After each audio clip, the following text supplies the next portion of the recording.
Hello बच्चों, आज हम जिस विषय पर अध्ययन करेंगे वो है उदायीन या उदयभद्र। उदायीन मगध में अजातशत्रु के पश्चात गद्दी पर बैठा था और उदायीन का जो काल है वो मगध साम्राज्य में इसलिए महत्वपूर्ण माना जाता है कि उदायीन के द्वारा ही पाटलिपुत्र राज्य की स्थापना की गई थी, जो कि राजगृह के स्थान पर पाटलिपुत्र को मगध का राजधानी बनाया गया था।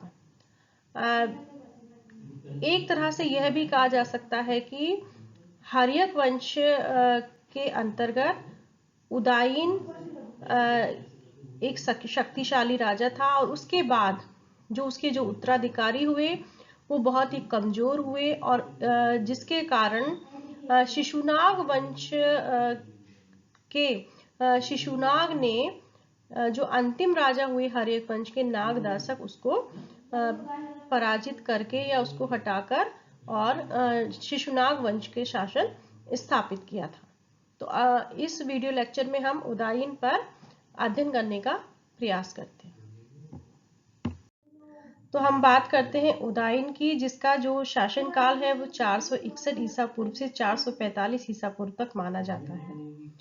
अजातशत्रु के बाद जो उसका पुत्र था उदायीन या उदयभद्र वो गद्दी पर बैठा और जो अजातशत्रु के समय में चंपा का उपराजा था। और उदायीन के काल की जो सबसे मुख्य जो घटना है वो है कि उसके द्वारा गंगा के तट पर मगध की जो नई राजधानी थी पाटलिपुत्र उसका निर्माण किया गया था। इसका जो मुख्य कारण माना जाता है कि उसके द्वारा राजगृह के स्थान पर उसने पाटलिपुत्र को राजधानी बनाया था। तो इसका ये कहा जाता है कि जब मगध राज्य में काशी, अंग और बज्जी राज्य मिल गए तो मगध राज्य था वो बहुत ही बड़ा हो गया था और जो उसकी जो उत्तरी सीमा थी वो हिमालय की तलहटी तक पहुंच गई थी।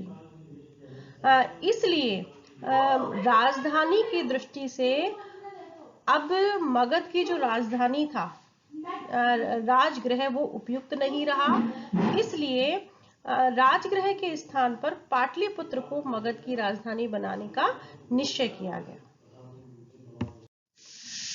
इसलिए उदायीन ने अजातशत्रु के द्वारा पाटलिपुत्र में बनवाए गए दुर्ग को एक विस्तृत नगर का रूप प्रदान किया और उसे मगध की राजधानी बना दिया गया।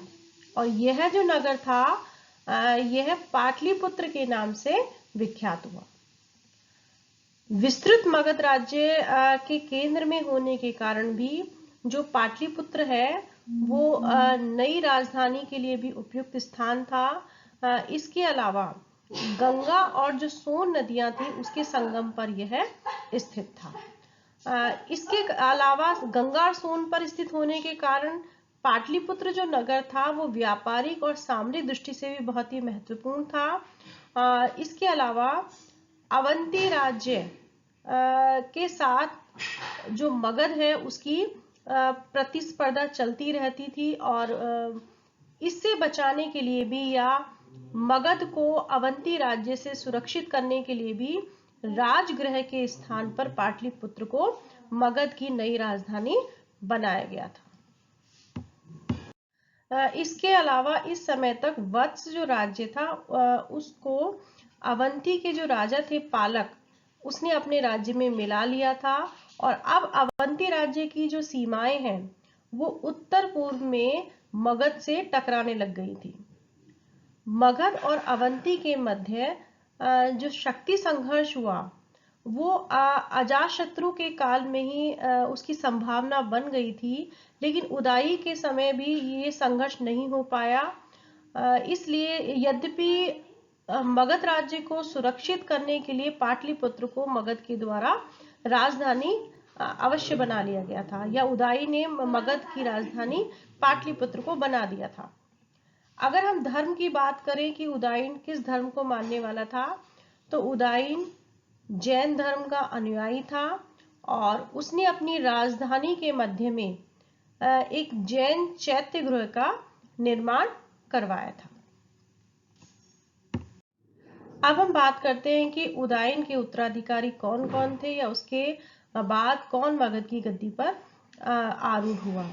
तो सिंहली जो बौद्ध ग्रंथ है उसमें हमें उदयन के 3 उत्तराधिकारियों का हमको उल्लेख मिलता है, अनिरुद्ध, मुंडक और नागदासक, जिसको कि दशक भी कहा जाता है। इन्होंने क्रमशः मगध की गद्दी पर बैठकर राज्य किया और इन तीनों को ही पितुहंता कहा गया है। साथ में ही ये बहुत ही कमजोर और विलासी शासक थे।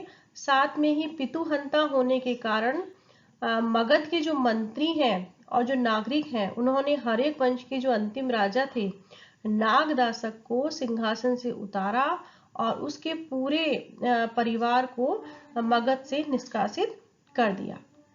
इसके पश्चात शिशुनाग नाम के एक योग्य अमात्य को राजा के पद पर बिठाया गया और इस प्रकार मगध में जो हर्यक वंश था उसके शासन का अंत हो गया और एक नया जो वंश है शिशुनाग वंश, उसके शासन का आरंभ हुआ।